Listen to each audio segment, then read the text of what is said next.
Vamos en esta mañana a desarrollar un tema, un resumen escatológico. Vamos a hablar un poco acerca de la escatología.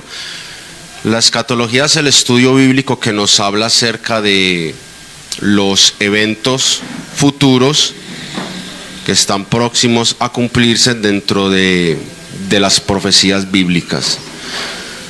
Hay un texto como plataforma, un texto base en el cual quiero sustentarme para dar inicio a esta enseñanza, y está registrado en San Mateo capítulo 24, exactamente el versículo 3.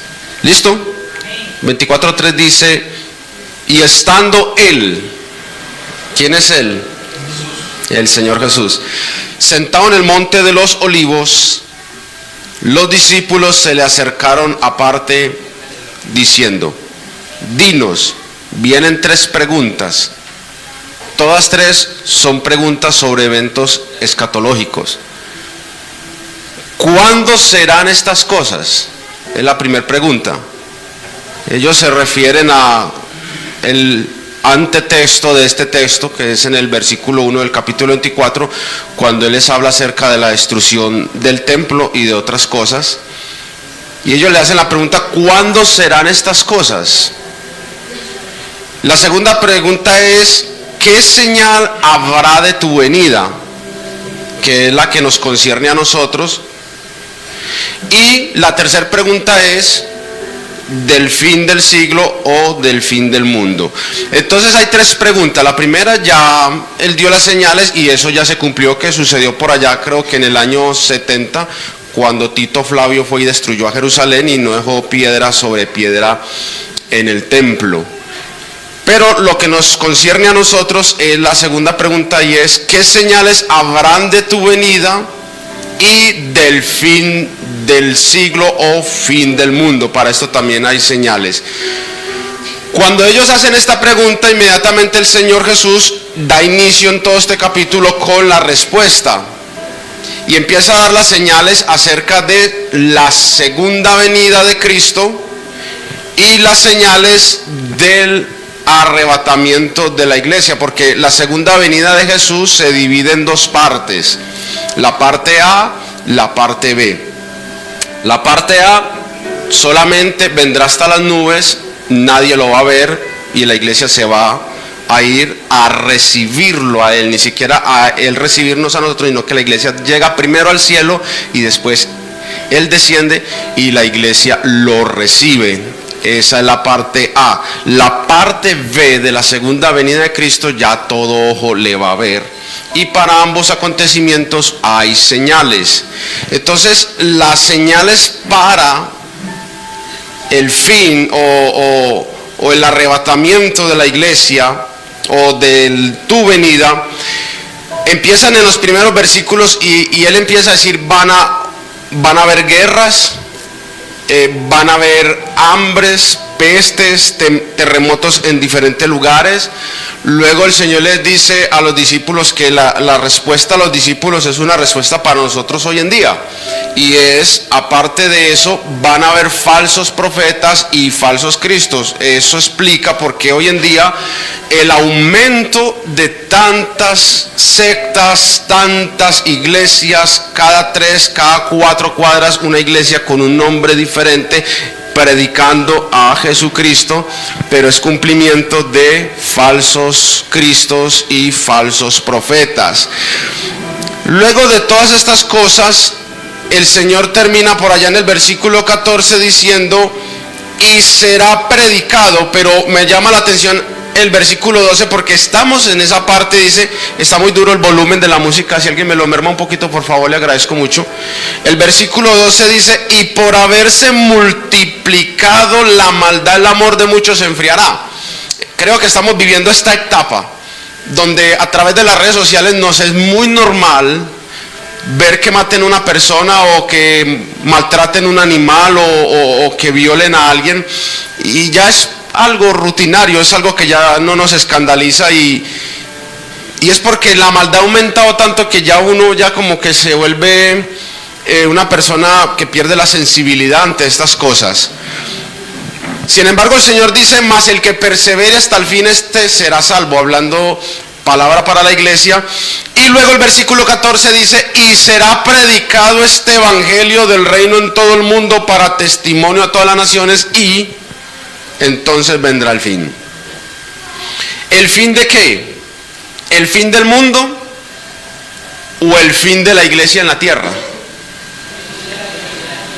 Es el fin de la iglesia en la tierra. Cuando dice y vendrá el fin, es después de que prediquemos este evangelio, vendrá el fin de la iglesia en la tierra. Y ya luego el versículo 15 dice, por tanto, cuando veáis en el lugar santo, en el templo, el tercer templo, la abominación desoladora de que habló el profeta Daniel, que ya es lo que es parte del anticristo sentándose en el tercer templo, declarándose como Dios, y ya esto compete a la nación de Israel. Entonces, entre el versículo 14 y el versículo 15 hay un intervalo, hay una separación de acontecimientos. Cuando dice el fin, entonces inmediatamente vamos a dividir esta escatología en dos temas: la iglesia en el cielo y las personas en la tierra, para poder entender. Vamos a tratar de simultáneamente ir hablando de lo que va pasando allá mientras va pasando también acá, ¿cierto? Cuando dice será el fin, entonces esto nos lleva a lo que dice el apóstol San Pablo en Tesalonicenses, cuando dice que el Señor mismo, creo que es Primera de Tesalonicenses capítulo, ya le digo, yo acá lo tengo, Primera de Tesalonicenses 4:16, versículo 17 dice, porque el Señor mismo, con voz de mando, con voz de arcángel y con trompeta, esta palabra guárdela porque la voy a usar enseguida, con trompeta de Dios, descenderá del cielo, y los muertos en Cristo resucitarán primero. Quiero que entienda, porque es que así como la segunda venida de Cristo se divide en dos partes, A y B, de igual manera la resurrección también se va a dividir en dos partes, A y B. La primer parte, que es la A, es cuando resucitan los santos, parte de la iglesia. La parte B es cuando resucitan los santos desde el Antiguo Testamento, y más adelante nos vamos a encontrar justo con ese punto. Entonces, los muertos en Cristo, por eso la definición en Cristo está hablando de cristianos bautizados en el nombre de Jesús. Ellos van a resucitar primero porque deben retomar sus cuerpos glorificados nuevamente. Y luego nosotros, mientras los muertos en Cristo retoman sus cuerpos glorificados, nosotros también vamos en ese mismo momento siendo transformados. ¿Cómo vamos a ser transformados? Eso lo dice 1 Corintios 15:52, en un abrir y cerrar de ojos. Ese pasaje dice, en un momento, en un abrir y cerrar de ojos, y vuelve y repite, a la final trompeta, porque se va a tocar trompeta, los muertos serán resucitados incorruptibles en cuerpos gloriosos, y nosotros seremos transformados. Entonces, volviendo a Tesalonicenses, cuando se suene esa trompeta, dice que el Señor descenderá del cielo y los muertos en Cristo resucitarán primero. Luego nosotros, los que vivimos, los que hayamos quedado para ese acontecimiento, vamos a ser arrebatados juntamente con ellos en las nubes, y mire la palabra, para recibir al Señor el aire. No que Él nos vaya a recibir, no, nosotros vamos a recibir al Señor en el aire. Y en otra oportunidad les amplío más el tema, porque nosotros debemos recibirlo a Él y no Él a nosotros. Eso tiene un porqué. Nosotros vamos a recibir al Señor en el aire, y así estaremos siempre con el Señor. ¿Qué es lo que va a decir la trompeta? ¿Qué sonido emite la trompeta? Eso está en Apocalipsis 4:1. Apocalipsis 4:1 dice, después de esto, Juan, representante de la iglesia acá en la tierra, teniendo la visión del arrebatamiento de la iglesia, del levantamiento de la iglesia, Juan dice, después de esto miré, y aquí una puerta abierta en el cielo. La puerta es Cristo, o sea, Juan ve la figura de Jesús, y la primer voz que oí como de trompeta, recuerde que en los dos pasajes anteriores habla de trompeta, dice, hablando conmigo, dijo, sube acá. Esa es la palabra. ¿Cuál es el sonido de trompeta? El Señor desde el cielo va a decir, esto, sube acá y ¡pum! De una. Ese es el sonido de trompeta. No es papá como una trompeta, no, el Señor dice sube acá, pero la potencia ¡pum! Y en un abrir y cerrar de ojos todo sucederá. ¿Qué pasa cuando la iglesia está en el cielo? Ahí empieza la adoración celestial. Van a pasar muchas cosas. Nos vamos a dar cuenta porque hay 3 cielos. Nosotros subiremos posiblemente al segundo cielo. Y estando en el segundo cielo vamos a ver gente que le predicamos el evangelio y nunca los volvimos a ver. Vamos a ver personas que nunca creímos que iban a estar allá. Vamos a buscar personas que no las vamos a encontrar pensando que las íbamos a encontrar. Vamos a ver el papá, la mamá, el hijo que murió en Cristo, que hacía años que no lo veíamos y lo vamos a ver y vamos a poder abrazarlo y gozarnos con ellos y compartir. Y lo más glorioso de todo, sabremos que fui salvo, que logré, que valió la pena renunciar, que valió la pena vivir para el Señor, que valió la pena luchar en esta tierra.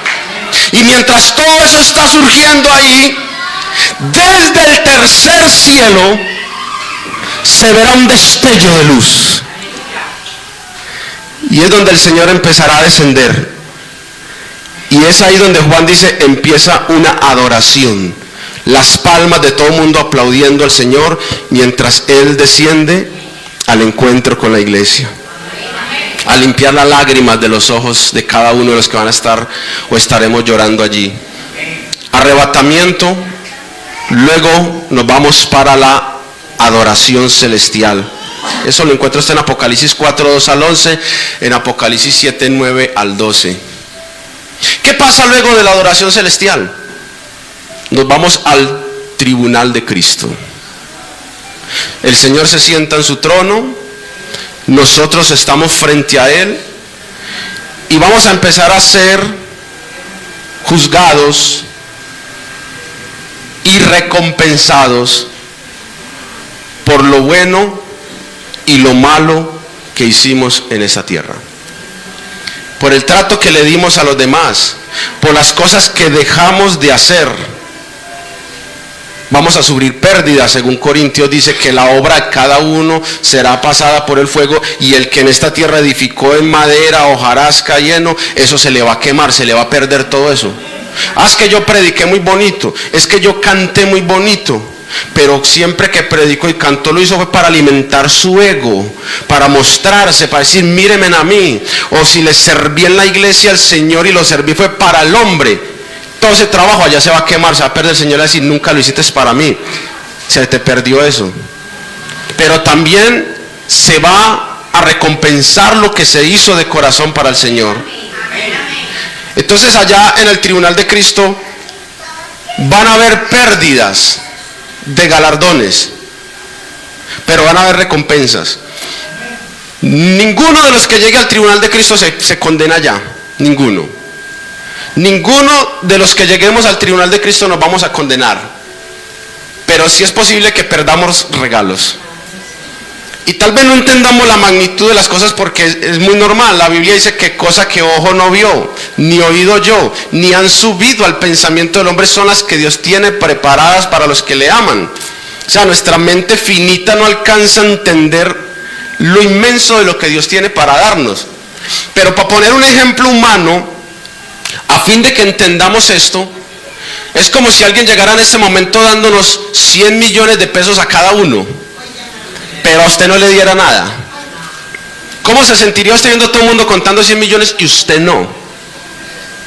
Exacto, esa misma sensación.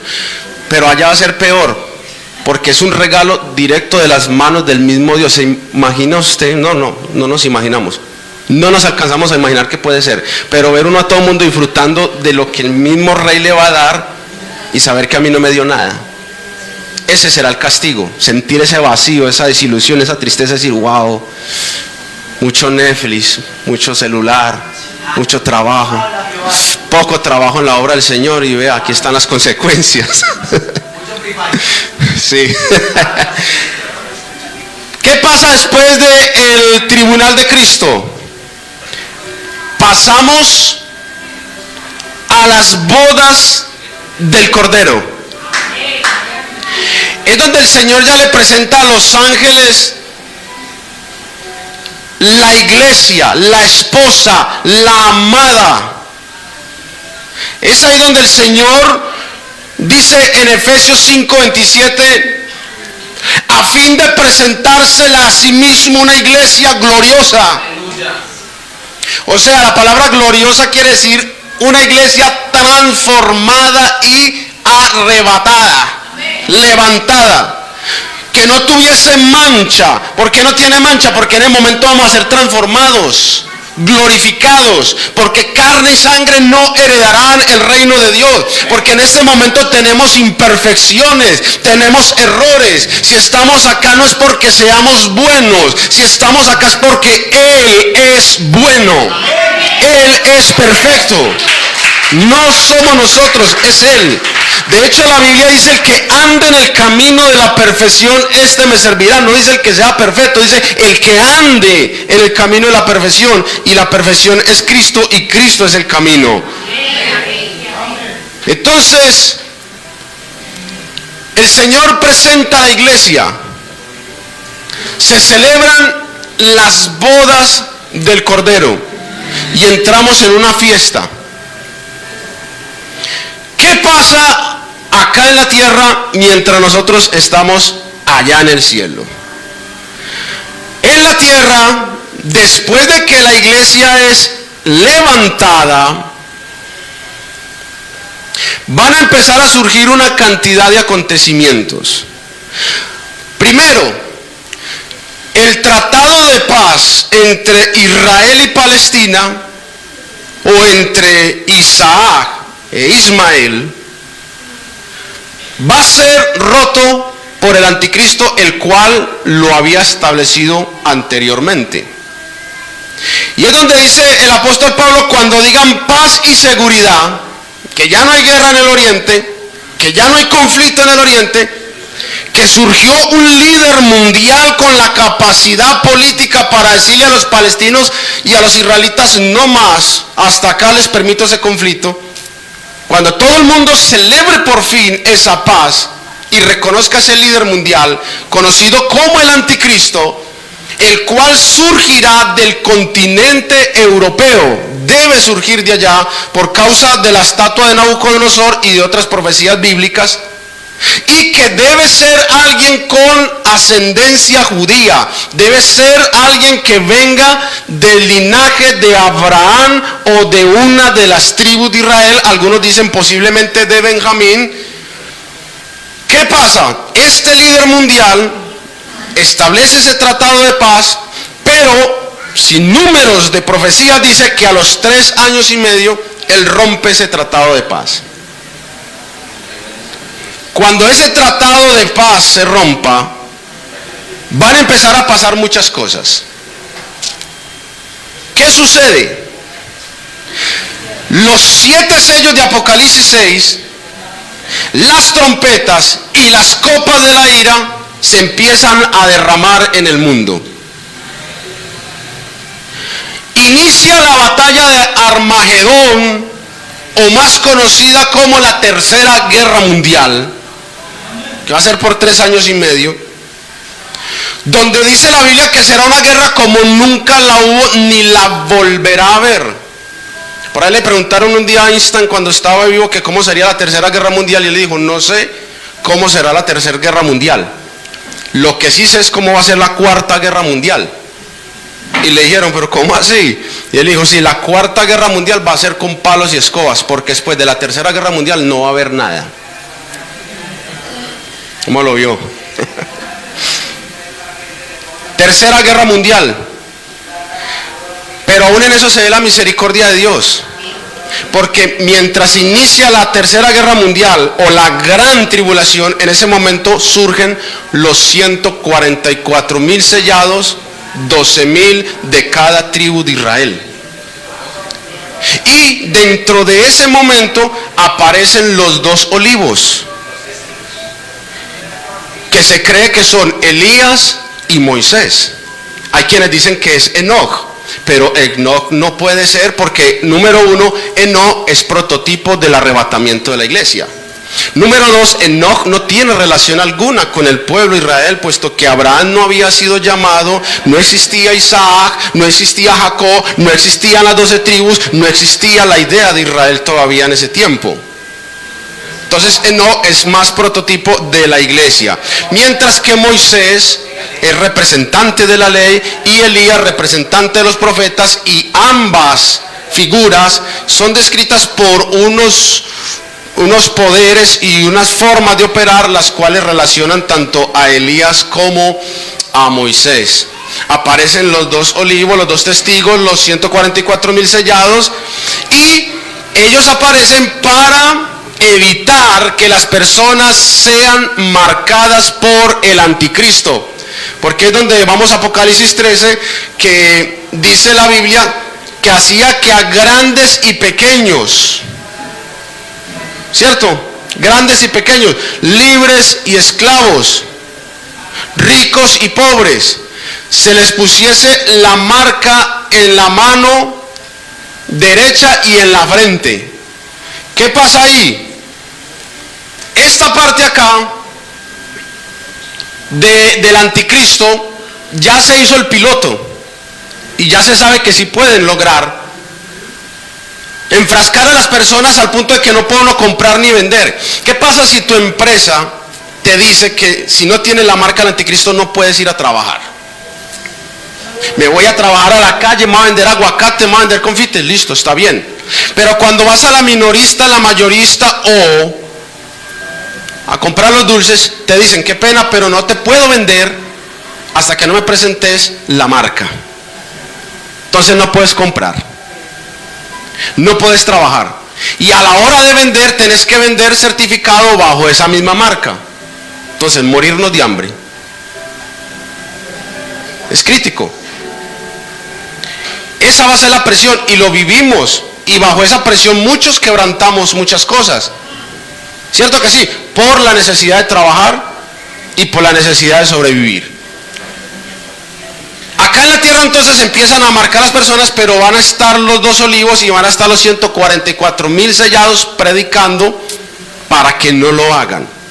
¿A quién le van a predicar ellos? A los judíos que van a regresar a la nación de Israel a esconderse de todo el mundo. Los huesos secos vuelven allá, aunque eso se cumplió fue en el año 1948, después de la Segunda Guerra Mundial, pero tiene su lógica. Todos vuelven a su tierra a esconderse de la persecución y a empezar a recibir esa enseñanza de volverse a Dios. Muchas de las personas que se van a quedar y no se van a ir en el arrebatamiento se van a volver prosélitos. ¿Qué es un prosélito? Un gentil que se convierte al judaísmo. Muchas personas que tienen conocimientos de otras organizaciones. Es que una cosa es el arrebatamiento de la iglesia y estar en el cielo como esposa del Señor. Otra cosa es los que se quedan acá, que ya no tienen esa promesa. Por muchas cosas que pasen ya no van a ser ni la esposa, ni van a estar en el cielo, ni van a tener esa salvación tan grande que vamos a tener nosotros allá. Pero acá en la tierra va a pasar un proceso donde ese tiempo va a durar 7 años. Entonces, ¿qué pasa con el niño que le tocó el arrebatamiento de la iglesia y tiene 3 años de nacido, se condenó? ¿Qué pasa con la mujer que se fue a la iglesia hoy, empezó la última semana, Daniel, y resulta que la muchacha apenas tiene un mes de embarazo? Y cuando el niño nazca y el Señor venga por segunda vez, el niño apenas va a tener 5 o 6 años. Entonces, ¿se condenó ese niño? No, ese niño va a ser salvo. Póngale cuidado. ¿Qué pasa con las personas de otras organizaciones que no se fueron en el arrebatamiento por no aceptar la doctrina del nombre, del bautismo en el nombre de Jesús? No van a ser iglesia, pero van a entrar en ese tiempo y posiblemente ellos den cumplimiento a lo que dice la Biblia acerca del juicio de las naciones, que vamos a llegar allá. Son las personas que le van a extender la mano a Israel porque la tienen clara, porque saben lo que está pasando, porque tienen el conocimiento y dice, Se fue a la iglesia. Esos de ese grupito allí tenían razón. Si era en el nombre de Jesús el bautismo, si era lo que ellos decían. Ya nos quedamos, ya qué vamos a hacer. Pero vamos a ayudar a Israel porque por acá hay promesa todavía. Sabemos lo del juicio de las naciones. Entonces, ¿por qué muchos predicadores no predican esto? Y puede que me esté metiendo yo en un problema al decir esto, pero tengo bases bíblicas. ¿Por qué muchos predicadores les da miedo hablar de esto? Porque hay cristianos que dicen, entonces si es así, entonces si no me voy en la primera, me voy en la segunda. Y se relajan y me voy en la segunda, ¿qué importa? Le voy a decir una cosa. ¿Sabe por qué muchos dicen que es que no va a haber salvación después de que la iglesia sea levantada? Porque si ahora con el Espíritu Santo ayudándonos, donde nadie nos persigue, donde tenemos libertad de culto, nos da lidia entregar nuestra vida al Señor y vivir para Él. Nos da lidia orar, nos da lidia ir al culto, nos da lidia salir a evangelizar. Ahora que tenemos esta libertad, ¿usted cree que quién se va a querer convertir al judaísmo siendo que los están matando y les están mochando la cabeza, donde ya no puedes orar, ni hacer culto, ni hacer nada? ¿Quién se va a entregar? Va a ser imposible prácticamente. Entonces ahí donde dice el Señor, si con dificultad se salva el justo, si ahora nos da dificultad, raspaditos entramos. Ahora que tenemos el Espíritu Santo ayudando, que si oramos a Dios nos responde después de que uno se quede. Hombre, ¿cómo me van a decir que nos vamos a ir en el segundo viaje? Eso va a ser muy difícil. Eso va a ser muy difícil. Lo mejor es irnos en el primero. Lo mejor es irnos en el primero, ¿cierto? ¿Qué pasa entonces? Dentro de ese tiempo viene entonces el juicio sobre la gran ramera, Apocalipsis 17. Viene un juicio sobre la iglesia católica romana. Perdónenme, no quiero herir a nadie si es de allá, sino que tengo que enseñar esto. Porque Apocalipsis 17 sí describe la iglesia católica romana en muchas formas y con tiempo se los enseño. ¿Por qué viene el juicio sobre la iglesia católica romana? Porque engañó a la gente. Porque muchos de los que se quedaron fue por hacerle caso. Y porque después de que se quedaron por hacerle caso van a decir, oiga, y no era pues que esta era la iglesia verdadera, entonces ¿por qué no nos fuimos nosotros y se fueron aquellos? Entonces, ¿contra quiénes se van a ir a atacar? A la iglesia católica romana, a destruirla, a prenderla, a incendiarla, porque por creerle a ella se quedaron. Y cuando hablo de la iglesia católica romana no hablo de las personas bellas y preciosas que van allá, hablo del sistema, de su líder y de su organización administrativa, que es donde está el problema. Porque hay personas muy preciosas que incluso viven una vida mejor que muchos cristianos. Después del juicio sobre la iglesia católica romana, dentro de la tercera guerra mundial van a morir muchas personas. Dice la Biblia, la tercer parte de las personas.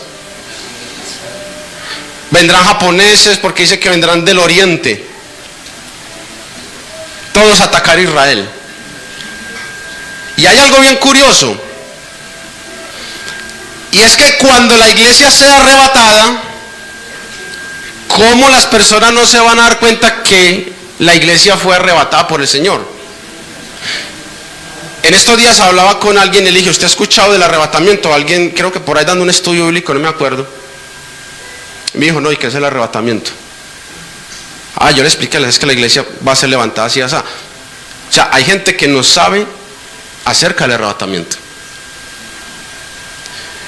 Pero sí sabe acerca de los Avengers, de Marvel Studio, de DC. ¿Por qué estoy hablando de estas franquicias? Porque no hay película donde ellos no hablen acerca de la ufología, de extraterrestres. No hay películas donde ellos no hablen de portales, de invasión a la Tierra. Sí. ¿Usted cree que eso es por entretener a la gente? No. Eso es porque le están vendiendo al mundo la idea de que la Tierra va a ser invadida, de que las personas se las van a llevar los extraterrestres. y a la gente desconocer acerca del arrebatamiento de la iglesia, cuando la iglesia sea levantada, lo primero que va a decir el falso profeta, porque una cosa es el anticristo, que es un líder político a nivel mundial, mientras que el falso profeta es un líder religioso a nivel mundial, y ambos van a trabajar en llavería. El falso profeta lo que va a decir es: los extraterrestres se llevaron esas personas, están atacando la tierra. Y entonces, como el anticristo es el líder político, lo que va a decir entonces: tenemos que defendernos de otra posible invasión alienígena. ¿Sí ve por dónde van las cosas? Rusia lo dijo hace poco: si Estados Unidos no habla de la ufología, Rusia lo va a hacer, porque el mundo debe saber eso. Porque Estados Unidos ha tenido tratos con extraterrestres y hay videos donde le están haciendo necropsias a extraterrestres. Existen, son reales.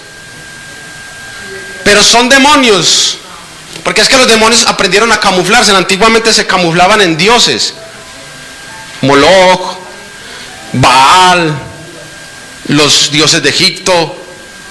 Pero como ya nadie les come de esa, ya nadie les cree de esa, entonces se camuflan y ya son extraterrestres, alienígenas. Es más creíble, y como las películas le respaldan eso, entonces wow, es verdad.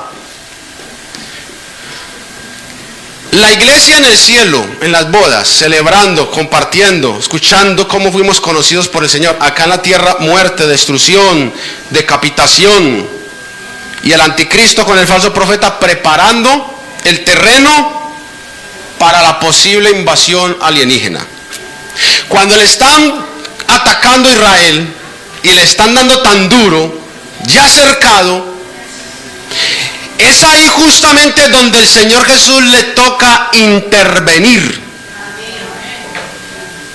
Y es donde el Señor desciende del cielo en su parte B de la segunda venida de Cristo. Y es ahí donde empieza el cumplimiento de Apocalipsis 19, el jinete del caballo blanco con sus ropas llenas de sangre. Es ahí donde se empieza a cumplir Apocalipsis 1, 7 y versículo 8, donde dice: he aquí vienen las nubes y todo ojo le verá. Yo me preguntaba años atrás cómo lo va a ver todo ojo y no lo entendía. Ahora sí lo entiendo perfectamente. Todo ojo le verá.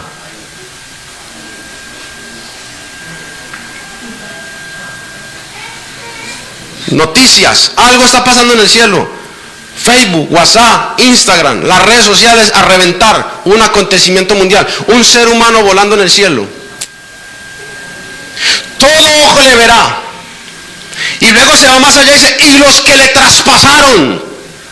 O sea que será tan tremenda el resplandor de su gloria y de su venida, que los destellos de esa luz no solamente van a impactar la tierra, sino que van a descender a los lugares más profundos de la tierra. Por eso la Biblia dice que ante Jesús se va a doblar toda rodilla de los que están en el cielo, de los que están en la tierra y los que están debajo de la tierra. Los sacerdotes judíos que lo entregaron, los que lo escupieron en aquel día, los que le metieron los clavos en sus manos, aquellos que le dieron latigazos, lo verán y tendrán que reconocer que Él fue al que ellos hirieron, al que ellos maltrataron. Todo ojo le verá. Y dice la Biblia: y los que le traspasaron, y se compungirán y llorarán al ver el Hijo del Hombre descendiendo del cielo con gran poder y gran gloria. Hay otros aparte donde dice que la gente aquí en la tierra, los ricos, los reyes, los poderosos, los presidentes, correrán debajo de las peñas. Tampoco lo entendía, ahora lo entiendo. Resulta que las potencias del mundo están haciendo lugares secretos debajo de las montañas para una posible invasión o una situación, y tienen allá cultivos, plantas, alimentación para sobrevivir. Las películas ya hablan de eso también. Y dice que ellos van a correr y se van a meter en esos lugares para esconderse de la presencia del Señor. ¿Y sabe qué dicen los escritos bíblicos? Le dirán a las peñas y a las montañas allá metidos, ¿sabe qué le van a decir? Caed sobre nosotros, matadnos y sepultadnos, pero escondernos de aquel que está sentado en el trono, porque grande es su ira y quién podrá resistirla. ¿Ah? Y cuando Él descienda, dice que descenderá con ángeles. Zacarías lo dice: he aquí viene Jehová el Señor y con Él sus ángeles. Y descenderá la iglesia, nosotros vestidos de blanco descenderemos. ¿Y sabe dónde va a poner el Señor sus pies? En el monte de los olivos. Y cuando Él asiente sus pies sobre el monte de los olivos, dice la Biblia que el monte se va a partir a la mitad. Porque el ángel le dijo a los discípulos: este Jesús, así como le habéis visto ir, así mismo volverá. Él pondrá los pies en el lugar exacto de donde se elevó, y ahí mismo descenderá. Y cuando Él se ponga ahí, el monte se parte. Frena a todos los enemigos de Israel, los defiende, pelea, vence al anticristo. Y entonces todos los judíos se le van a acercar a Él y le van a decir: ¿y qué son esas heridas en tus manos y en tus pies? ¿Ah? ¿Qué le pasó ahí en las manos y en los pies, Señor? En la casa de mis hermanos me hicieron esto. Y es donde lo van a reconocer y van a decir: este fue el que nosotros crucificamos. Y se van a volver a Él en ese momento. Israel se volverá al Señor en ese momento. Cuando Israel se vuelva al Señor, el Señor toma control de la situación a nivel mundial. El presidente mundial que todo el mundo desea. Ya la potencia del mundo no será Estados Unidos, Israel será la potencia del mundo, dice, y todas las gentes de todas las naciones irán a Sión, porque de Sión saldrá ley, saldrá palabra de Dios, saldrán aguas de vida. Todo el mundo para Israel a escuchar al rey hablar. ¿Cómo se inicia entonces esto allí? Que Satanás es atado por 1000 años, arrojado, y los muertos resucitan. ¿Quiénes? Los que murieron dentro de la gran tribulación, porque Apocalipsis dice: y vi las almas de los decapitados por causa del testimonio de Jesús, que no recibieron su marca ni en su mano ni en su frente, y resucitaron y reinaron con Cristo por 1000 años. Van a resucitar estos, pero también va a resucitar de ahí para atrás todo el mundo. Daniel, cuando le dice el ángel a Daniel: pero tú, Daniel, cierra estas palabras y sella este libro hasta el tiempo del fin, porque en el tiempo del fin tú serás levantado del polvo.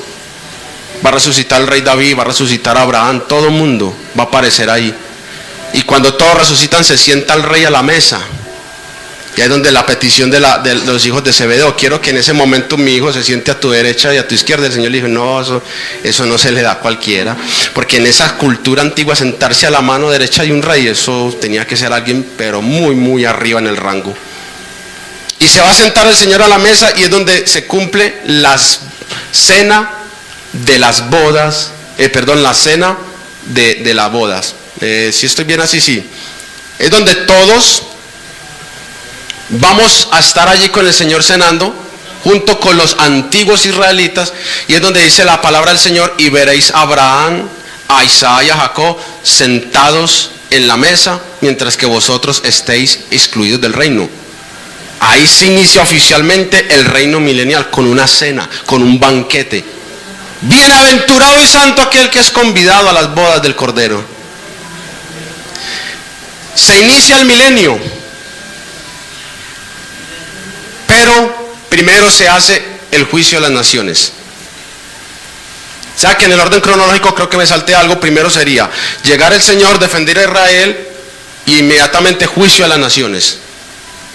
A ver cómo trató Israel ustedes. Tuve hambre, tuve sed, estuve desnudo. ¿Cuándo lo hicimos? Cuando lo hicieron con Israel en plena persecución. Entonces, venga, entren acá al milenio.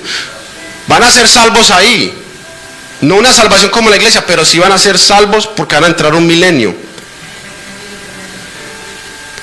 No van a conocer el cielo como lo conocemos nosotros como iglesia, pero van a entrar a un milenio, eso es una bendición para ellos. Y los otros, tuve hambre, tuve sed, me persiguieron, me maltrataron. ¿Para dónde se van ellos? Para el fuego eterno, excluidos. Y después de eso ahí sí entra la cena del Cordero, o la cena de las bodas.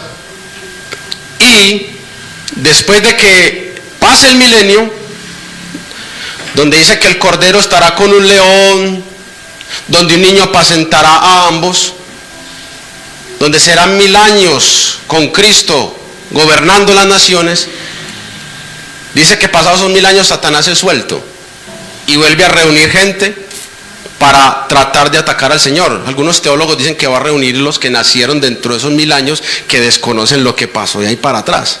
Pues tiene lógica, ¿cierto? Porque después de uno estar ahí en eso, sabiendo lo que pasó, pues ¿quién se va a rebelar contra el Señor? Yo no creo, pues, aunque no falta el testarudo que hace eso.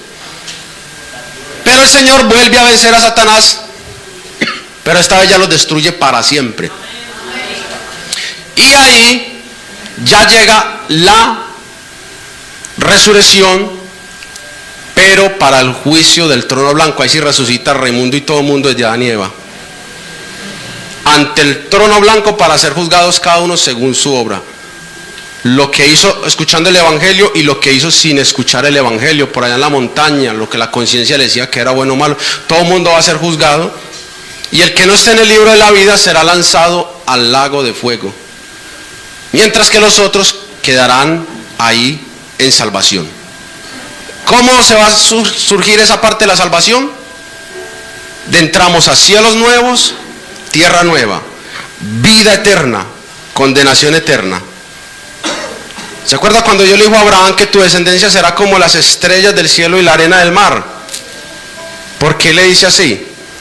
Porque nosotros, la iglesia por fe, somos hijos de Abraham. Eso dice Gálatas. Vosotros sois hijos de Abraham. Nosotros somos las estrellas del cielo, lo celestial. Pero la arena del mar es Israel, las promesas de Israel. Entonces, cuando entremos a la salvación eterna y a la eternidad, los judíos heredarán la tierra. A ellos les va a quedar la tierra. Ellos vivirán acá en la tierra. No va a haber un Palestina atacándolos por su territorio. Mientras que la iglesia heredaremos con el Señor el cielo. Entonces los justos quedan en la tierra, pero la iglesia queda con el Señor en el cielo. Y es donde aparece la escala que vio Jacob. Una conexión entre el cielo y la tierra. Por eso el reino de Dios, el reino de los cielos y el reino. Son tres cosas que hay que aprender a interpretar. El reino de Dios es un reino espiritual. El Señor Jesús dice, el reino de Dios está entre vosotros. Es un reino acá donde Dios reina en el corazón. El reino de los cielos es cuando el cielo gobierna políticamente en la tierra. Y el reino es cuando se junta el reino de Dios con el reino de los cielos. Después de que el Señor termine todo el tiempo, el milenio y todo eso, surge el reino. Algo que va a ser político, que va a ser espiritual. Y estaremos con el Señor para siempre.